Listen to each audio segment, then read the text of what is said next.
전능하사 천지를 만드신 하나님 아버지를 내가 믿사오며 그 외아들 우리 주 예수 그리스도를 믿사오니 이는 성령으로 잉태하사 동정녀 마리아에게 나시고 본디오 빌라도에게 고난을 받으사 십자가에 못 박혀 죽으시고 장사한 지 사흘 만에 죽은 자 가운데서 다시 살아나시며 하늘에 오르사 전능하신 하나님 우편에 앉아 계시다가 저리로서 산자와 죽은 자를 심판하러 오시리라.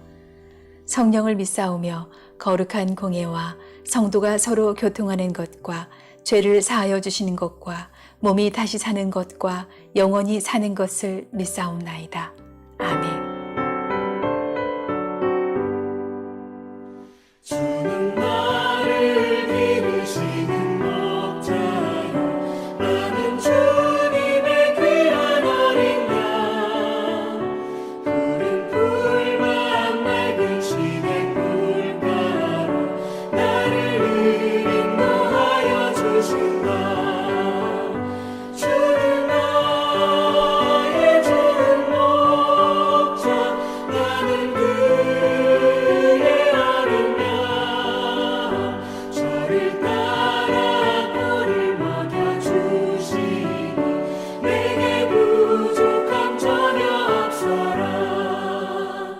예쁜 새들 노래하는 아침과 너를 비키는 고운 밤원에 사랑하는 나의 목자 음성이 나를 언제나 불러주신다.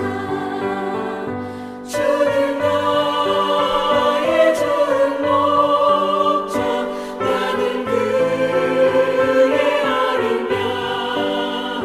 저를 따라 꼴을 먹여주시니 내게 부족함 전혀 없어라.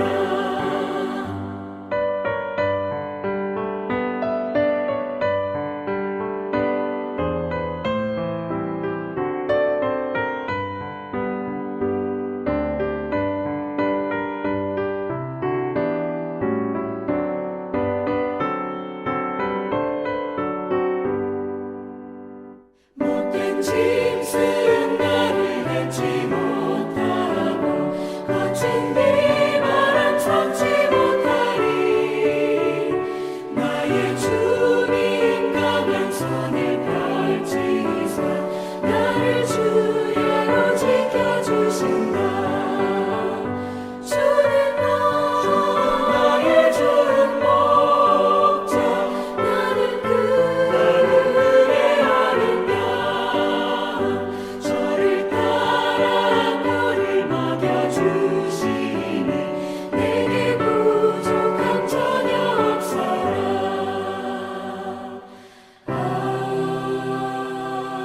아멘.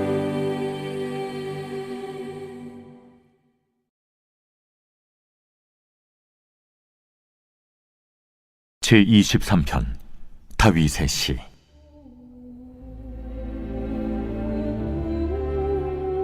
여호와는 나의 목자시니 내게 부족함이 없으리로다. 그가 나를 푸른 풀밭에 누이시며 쉴 만한 물가로 인도하시는도다. 내 영혼을 소생시키시고 자기 이름을 위하여 의의 길로 인도하시는도다. 내가 사망의 음침한 골짜기로 다닐지라도 해를 두려워하지 않을 것은 주께서 나와 함께 하심이라. 주의 지팡이와 막대기가 나를 안위하시나이다. 주께서 내 원수의 목전에서 내게 상을 차려주시고 기름을 내 머리에 부으셨으니 내 잔이 넘치나이다. 내 평생의 선하심과 인자하심이 반드시 나를 따르리니 내가 여호와의 집에 영원히 살리로다.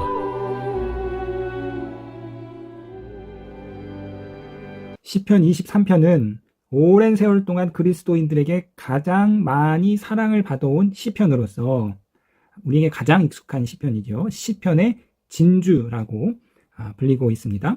자, 이 23편은 신뢰의 시입니다. 사망의 음침한 골짜기, 수많은 해, 원수들이 쫓아오는 위험한 상황을 겪으면서도 두려워하지 않고 함께 하시는 하나님을 깊게 신뢰하는 신뢰의 시인데요. 자, 1절에서 4절은 하나님을 목자로 비유하고 있고 5절에서 6절은 하나님을 자비로운 주인으로 비유하고 있습니다. 1절 보시겠는데요.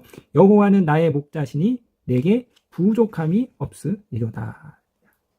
나는 양이고 하나님은 목자이십니다. 양과 목자로 하나님과 우리의 관계를 표현하고 있는데요. 이 목자는 이제 성경 전체에서 하나님을 또 예수님을 그렇게 표현하는 주된 비유 중에 하나입니다. 하나님이 나의 목자이시니 내게 부족함이 없으리로다. 에서의 이 시제는 미완료형으로서 지속되는 동작을 의미합니다. 그러니까 과거에 부족함이 없었으며 지금도 부족함이 없으며 앞으로도 부족함이 없을 것이다. 자, 하나님이 어떠한 목자이시기에 나에게 부족함이 없는가? 자, 하나님이 두 가지를 하시는데 목자로서 첫 번째 2절에서 3절을 보시면 하나님께서 인도하시고 4절을 보시면 하나님께서 안위하신다, 보호하신다. 목자 대신 하나님이 양떼인 성도들을 인도하시고 그 성도들을 보호하시기 때문에 우리에게는 부족함이 없습니다. 자, 하나님의 인도는 두 가지로 나타내는데요. 2절 보시겠습니다. 그가 나를 푸른 풀밭에 누이시며 쉴만한 물가로 인도하시는도다. 자, 하나님께서 풀밭과 쉴만한 물가, 양에게 필요한 목초지와 신선한 물로 인도하시는 모습을 볼 수 있습니다. 자, 이러한 결과로 3절에 내 영혼을 소생시키시고 하나님께서 우리를 푸른 풀밭과 쉴만한 물가로 인도하심으로 영혼이 소생됩니다. 여기서의 영혼은 네페시로서 생명이 거하는 곳이죠. 그러니까 우리의 생명력을 하나님께서 붙돋아 주시는 거죠. 자, 하나님께서는 우리를 쉴만한 물가와 풀밭으로 인도하시고, 자, 두 번째로 3절 보시면 자기 이름을 위하여 의의 길로 인도하시는도다. 하나님께서 성도들을, 저와 여러분들을 사사로운 이익이 아니라, 사사로운 자리가 아니라 의의 길로 인도하시는 거죠. 진리로 인도하시는 거. 우리에게 먹이고 입히실 뿐만 아니라 우리를 진리의 길로 인도하여 주신다. 삶의 참된 의미의 자리로 인도하여 주시는 거죠. 여러분, 아무리 잘 먹고 잘 산다 할지라도 그 삶의 진정한 의미가 없다면, 그 삶이 진리를 추구하는 삶이 아니라면 그것은 헛된 삶이 되는, 헛된 배부름이 되는 것이죠. 그래서 소크라테스는 배부른 돼지가 되기보다는 가난한 철학자가 되겠다, 이런 말을 한 것처럼 하나님께서 우리 가운데 두 가지로 인도하십니다. 우리의 필요를 채워주시는 쉴만한 물과 푸른 풀밭뿐만 아니라 우리의 삶의 의미를 채워주는, 우리를 의의 길, 진리로 인도해 주십니다. 자, 이제 여호와의 인도하심에 이어서 여호와의 보호하심을 살펴보겠는데요. 4절입니다. 내가 사망의 음침한 골짜기로 다닐지라도 해를 두려워하지 않는 것은 주께서 나와 함께 하심이라. 주의 지팡이와 막대기가 나를 안위하시나이다. 자, 성도님 여러분, 여호와가 나의 목자임에도 불구하고 우리는 사망의 음침한 골짜기를 지나게 마련. 하나님이 우리를 인도하심에도 불구하고, 우리가 하나님의 인도를 쫓아감에도 불구하고 우리는 사망의 음침한 골짜기를 지나게 마련인 것이죠. 자, 중동은 건조한 땅입니다. 그래서 이 메마른 땅에서 양떼를 먹이기 위해서는 목자는 끊임없이 새로운 목초지로 이동해야 합니다. 그러니까는 그 양을 그 목초지에 한 곳에 계속 머물러 두면 양이 그 목초지 그 풀뿐만 아니라 그 풀 뿌리까지 다 캐먹기 때문에 그 땅이 아주 황폐한 땅이 되는 거죠. 그래서 꼴을 다 먹으면 목자는 그 양을 새로운 목초지로 이동해야 하는데, 인도해야 하는데, 자, 새로운 목초지로 이동하기 위해 가는 그 길은 비좁고 험난하고 때로는 맹수의 위험이 도사리는 골짜기를 지나는 것이죠. 그렇기 때문에 목자를 따르는 양떼는 필연적으로 사망의 음침한 골짜기를 지나기 마련입니다. 사랑하는 성도님 여러분, 그렇기 때문에 문제는 우리가 사망의 음침한 골짜기를 지나가느냐 안 지나가느냐가 아니라 모든 인생은 다 골짜기를 지나가게 마련인 것이죠. 정말 중요한 것은 그 골짜기를 어떠한 목자를 따라가느냐인 거예요. 비좁고 험난하고 맹수의 위협이 도사리고 있는 그 골짜기를 선한 목자를 따라가느냐, 아니면 목자가 아닌 삭군을 따라가느냐, 이것이 양에게 가장 중요한 것입니다. 선한 목자이신 주님께서는 지팡이와 막대기로 우리를 지키시고 하신다고 우리 가운데 말하고 있습니다. 자, 여기서 막대기는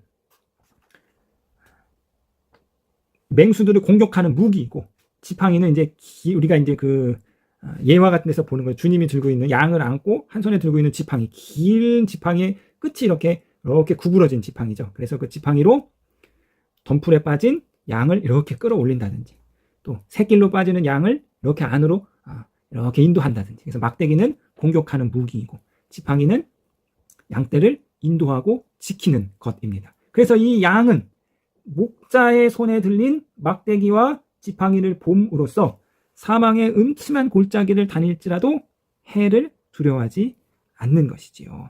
자, 이제 5절에서 6절 보시겠는데요.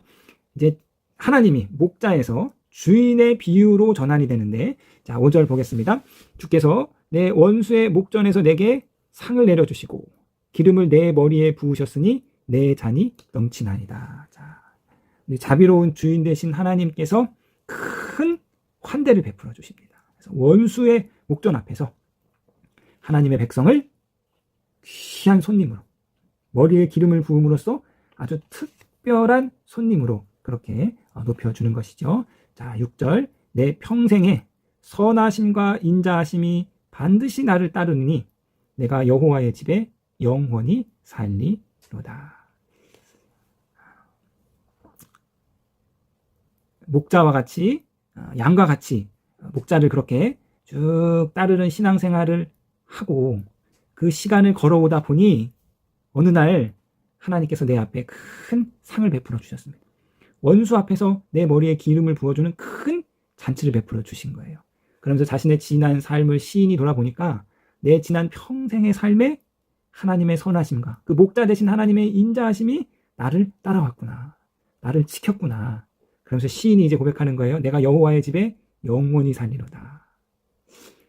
하나님 나라에, 하나님의 그 천국에 내가 이제 영원히 거하리로다 라는 고백으로 마무리하고 있습니다.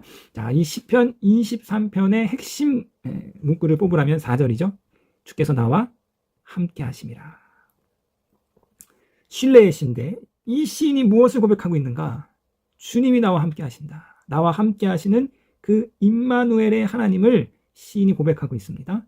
사망의 음침한 골짜기를 다닐지라도 그 순간에도 주님이 날 버리신 것이 아니라 막대기와 지팡이로 나를 지키고 계시는구나, 나를 인도하고 계시는구나. 이제 주님께서 나를 이 음침한 골짜기를 지나가면 또 다른 푸른 풀밭을 주시고 쉴만한 물가로 인도하여 주실 것이다. 주께서 나를 지키심으로 내가 이 사망의 음침한 골짜기를 지나가면 이제 주께서 나를 위해서 큰 상을 베풀어 주시고 내 머리 위에 기름을 부으시고 내 잔이 넘치나이다 하는 고백을 올려드리는 것이죠. 사랑하는 성도님 여러분, 주님께서 저와 여러분과 함께 계십니다. 이 새벽에 우리를 인도하시고 우리를 보호하시고 우리와 함께 계시는 여호와 그 목자 되신 하나님을 다시금 굳게 신뢰하며 나아가므로 내 평생에 하나님의 인자하심과 선하심이 나를 붙드셨느니 나와 함께 하셨다라는 이 신앙의 고백으로 하나님 앞에 올려드리시는 저와 여러분이 되기를 주님의 이름으로 부탁드리겠습니다.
계신 우리 아버지여, 이름이 거룩히 여김을 받으시오며 나라에 임하옵시며 뜻이 하늘에서 이룬 것 같이 땅에서도 이루어지이다. 오늘날 우리에게 일용할 양식을 주옵시고 우리가 우리에게 죄 지은 자를 사하여 준 것 같이 우리 죄를 사하여 주옵시고 우리를 시험에 들게 하지 마옵시고 다만 악에서 구하옵소서. 대개 나라와 권세와 영광이 아버지께 영원히 있사옵나이다. 아멘.